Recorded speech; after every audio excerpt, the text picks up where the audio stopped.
If a man spent 70 years inside one of the oldest Christian monasteries on earth, a monastery built on top of a flat-topped cliff, accessible only by rope that no woman has entered in 1,500 years, and waited until the last hours of his life to say something he had never told anyone outside those walls, would you believe what he said? Probably not. Most people wouldn't. But here is what Grok didn't fabricate. The Ethiopian Orthodox Church maintains an oral transmission tradition that runs parallel to its written library. Not all sacred knowledge is committed to a page. Specific things about the nature of Jesus, about events that canonical scripture omits entirely, about what the monastery network has been preserving in living memory since the 1st century, are passed verbally. Abbot to chosen successor, once per generation, in a form that cannot be seized, photographed, or burned. An elderly monk recently reached the end of his life. His final recorded statements were filmed by those present and circulated in the Ethiopian Christian community before reaching a wider audience. Among what he said, specific claims about the nature of Jesus using precise Ge'ez terminology, specific claims about what the Ethiopian Church has carried in oral form for 15 centuries, and a named location, a specific site, where physical evidence of what he described has been held under continuous custody since the 1st century. A research team fed the monk's recorded statements into Grok with one instruction: analyze the specific claims he made without theological assumptions, identify the technical meaning of the Ge'ez terminology he used, and cross-reference each claim against the full available ancient record. The AI returned matches, 4 of them, across independent sources, across languages, across 1,500 years of separate transmission, and the Vatican is not commenting. I'm Dr. James Mercer. This just came in. Let's get into it. Here is the question the Western Church has never answered directly. What did the Ethiopian Orthodox Church preserve that Rome chose not to? The answer mainstream scholarship gives is regional tradition, cultural variation, theological elaboration that developed in isolation after the Arab expansion of the 7th century reduced regular contact between Ethiopia and Rome. This answer keeps the problem manageable. Because the alternative, that the Ethiopian Church preserved something substantive that Rome systematically excluded, requires explaining why Rome excluded it, and that explanation leads somewhere the official record has never been willing to go. The Ethiopian tradition is not a local copy of Roman Christianity. It predates the Nicene formulation. It traces its origins to apostolic-era contact, direct transmission before Rome had finalized anything. What the Ethiopian Church received was pre-Nicene, pre-edited, and it has been maintained in part through oral transmission that no outside institution has ever had access to, until a dying monk spoke on camera. Subscribe now and turn on notifications. What I'm about to walk you through has been held inside monastery walls for 1,500 years. The AI just made it impossible to ignore. Let's go back to the beginning. To understand what the monk said and why it matters, you need to understand where he came from. Debre Damo is the oldest continuously occupied monastery in Ethiopia. Founded in approximately 480 A.D. by one of the 9 saints, missionaries who brought Christianity from the Levant to Ethiopia in the 5th century, before Rome had completed its own canonical consolidation.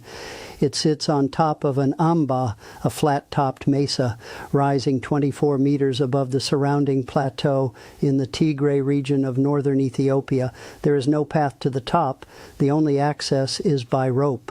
For 1,500 years, no woman has entered, no female animal has been permitted on the mesa, and no unauthorized visitor has reached the monastery without the explicit permission of the abbot. The monastery maintains a written library, some of the oldest surviving Ge'ez manuscripts in existence, portions of which Western scholarship has catalogued but not fully translated. But the library is not the point. The point is what is not written. The abbots of Debre Damo have maintained an unbroken succession since the monastery's founding. The tradition holds that specific knowledge considered too sensitive to commit to any document that could be seized, copied, or destroyed, is transmitted verbally from abbot to chosen keeper, not in the library, not in any manuscript, in memory, in living human memory that passes from one person to the next and exists nowhere else. The monk who died recently was not the abbot. He was a keeper, one of a small number within the monastery entrusted with a specific portion of the oral record. He had held that portion for decades without speaking it to anyone outside. When he knew he was dying, he made a choice his predecessors had not made. He spoke on camera. The mainstream response to deathbed religious testimony is consistent.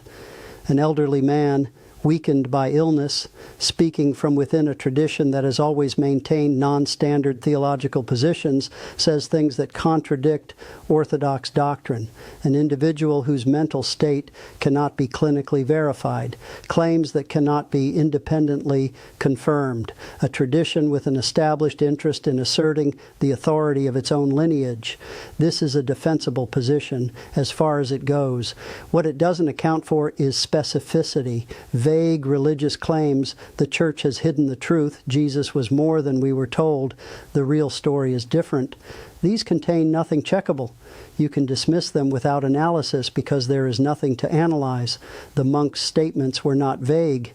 He used compound ge'ez terms, specific technical language from the Ethiopian liturgical tradition that has precise meanings in context, not poetic meanings, not metaphorical meanings, but functional meanings that correspond to observable categories. The same terms that appear in Ethiopian astronomical and medical texts for processes with physical characteristics. He used this language to describe the nature of Jesus and the content of what the oral tradition carries. Technical terminology with identifiable reference. That is something the AI can analyze, and the AI did. The research team's instruction to Grok was specific. Do not interpret the monk's statements theologically. Treat them as a primary source containing specific claims with specific terminology. Identify the technical meaning of the ge'ez compound terms he used.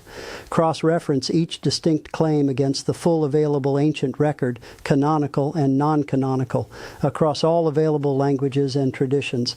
Return matches if they exist.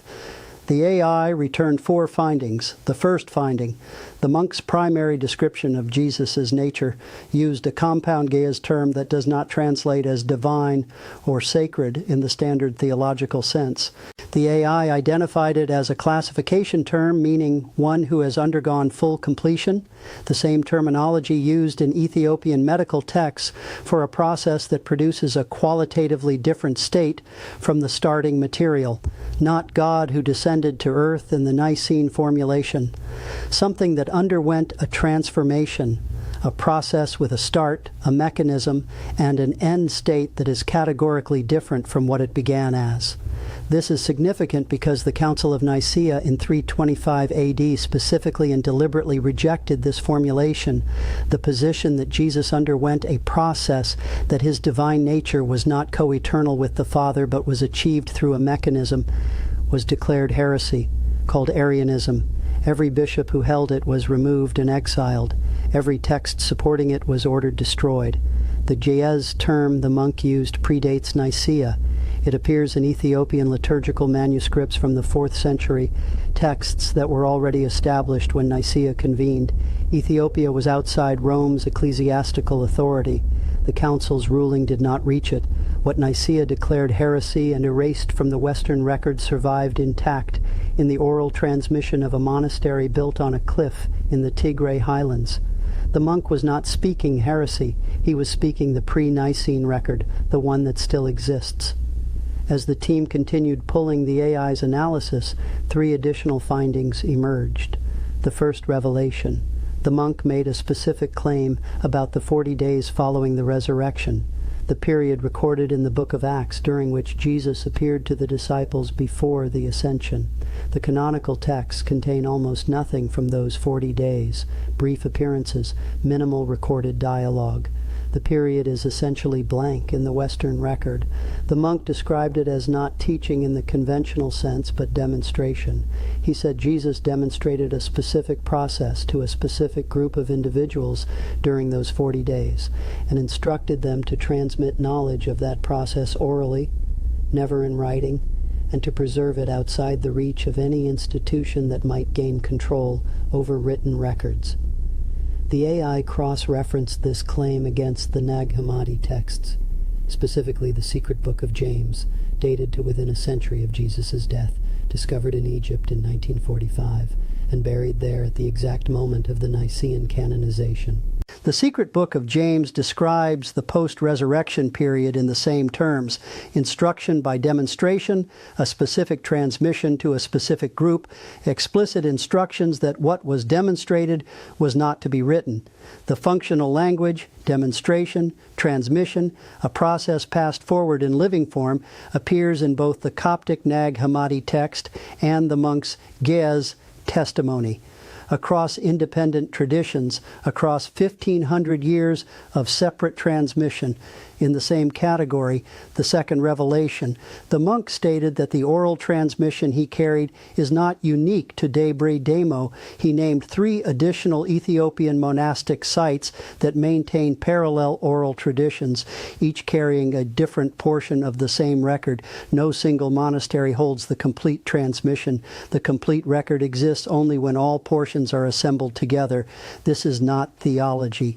It is a description of an information architecture, a distributed record designed so that no single event, no raid, no forced conversion, no burning of a library could destroy the whole.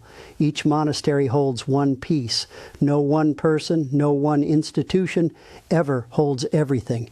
The AI identified this architecture as structurally identical to the principle described in the Copper Scroll, the only Dead Sea Scroll written on metal rather than parchment, discovered in 1952 in Cave 3 at Qumran.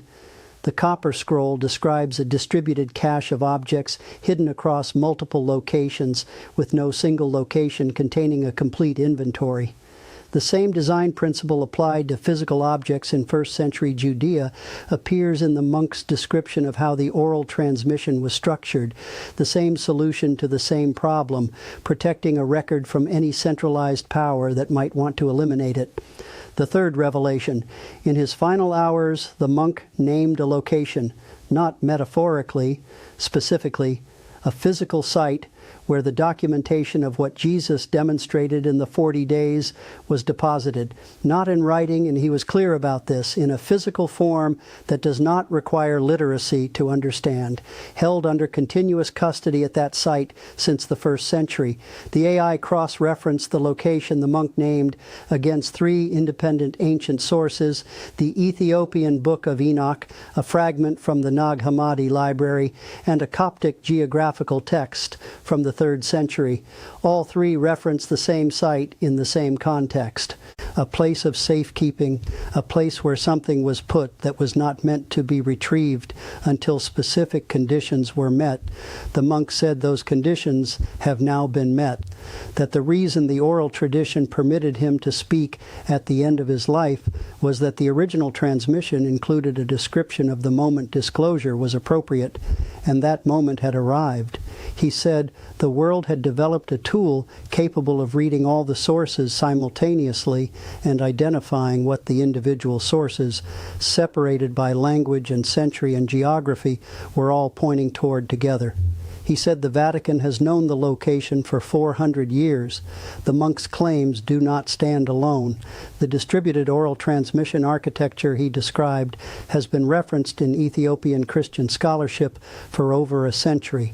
Academic papers on the Ethiopian monastic tradition note the existence of non-written transmission alongside the written library. These references have been classified uniformly as cultural tradition, the natural tendency of isolated communities to develop oral lore.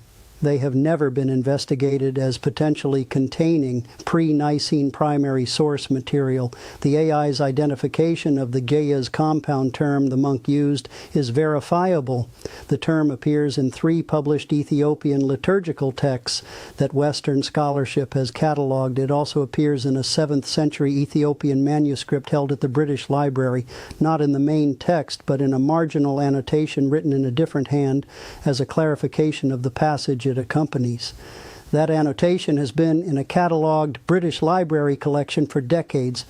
It has never been cited in any published Western biblical scholarship in the context of pre-Nicene transformation theology. The Secret Book of James from the Nag Hammadi Library, the text the AI matched to the monk's description of the 40 days, contains a direct statement attributed to Jesus: "None of those who fear death will be saved, for the kingdom of God belongs to those who have put themselves to death." The AI's categorical analysis placed this statement and the monk's description of what was transmitted in the 40 days in the same functional register. Not symbolic death, a process, a mechanism, the same thing the monk was describing using the same Gaia's compound term he used for Jesus' nature, the term for completion, for qualitative transformation, one dying monk on camera. One text buried in the Egyptian desert at the moment of Nicaea, one marginal annotation in a London archive, 15 centuries apart, the same technical language, the same functional category, the same description of a process the official record has classified as heresy since 325 AD. Here is what the Vatican's silence cannot account for. The monk's recording exists. It is circulating. His claims are specific enough to analyze, and the AI analyzed them and returned verified matches across 4 independent ancient sources. This is not rumor. It is a documented set of specific claims corresponding to specific content in the existing record. The Vatican's Pontifical Biblical Commission monitors theological claims affecting official doctrine. It has not commented on the monk's statements. The response when researchers ask is consistent. The statements have not been submitted through official peer-reviewed channels and therefore do not constitute grounds for formal response, which means as long as it stays outside the official submission process, the official process is not required to engage with it. The British Library annotation, the 7th century marginal note in the same Gaia's compound term, is in a catalogued, publicly accessible manuscript, available to scholars for decades, never cited in a Western biblical studies paper in this context, not because scholars haven't seen it, because the implication of citing it leads to a conclusion the field is not equipped to publish. The Coptic geographical text identifying the location the monk named is in the Nag Hammadi corpus, translated, available. The specific passage the AI cross-referenced has been noted by scholars as unusually specific in its geographical detail and classified as allegorical. No expedition has been organized to the site it describes. The monk named the location on camera. The recording circulated. 3 independent researchers who traveled to the Tigray region to investigate filed reports stating that access to the site was denied. The denial did not come from the monastery, so here is where this lands.